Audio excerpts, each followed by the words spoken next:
Hello guys, ഇത് ഞാൻ കഴിഞ്ഞ വീഡിയോയിൽ ചെയ്ത നിസർഗത പാർക്കിൻ്റെ ബാക്കിയാണ്. ഇതേ നമ്മൾ ഒട്ടകപക്ഷീനെ, ഗൊറില്ലേൻ്റെ പ്രതിമേനൊക്കെ കണ്ടു.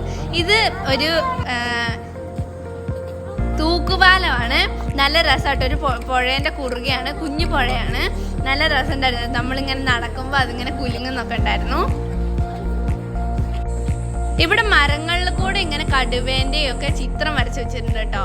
പിന്നെ ഇതേ ഇവിടെ ഇരിക്കാനൊരു സ്ഥലമുണ്ട്. പിന്നെ ഇതേ സിമെന്റിൽ പ്രതിമകളെ ഉണ്ടാക്കി വെച്ചിട്ടുണ്ട്. എനിക്ക് ആ പട്ടീനെയും കോഴീനെയൊക്കെ ഭയങ്കര ഇഷ്ടമായി. പിന്നെ ഡാൻസ് രൂപങ്ങൾ അങ്ങനെയൊക്കെ നല്ല രസമുണ്ടായിരുന്നു. പിന്നെ ഇത് ഇവിടെ ഒരു ഏറുമാടുണ്ട്. അതിൻ്റെ മുകളിൽ കയറിയപ്പോൾ ഞങ്ങളൊരു മലയണ്ണാനെ കണ്ടു കേട്ടോ. പിന്നെ ഇവിടെ അധികം മുളകളാണ്, നല്ല അടിപൊളിയാണ്. എനിക്ക് ഭയങ്കര ഇഷ്ടമായി. പിന്നെ ഇത് ലാസ്റ്റ് ഞാനും മീനുട്ടിയും കൂടി ഒരു മരം കയറാൻ പോയിരുന്നു. നല്ല രസമായിരുന്നു.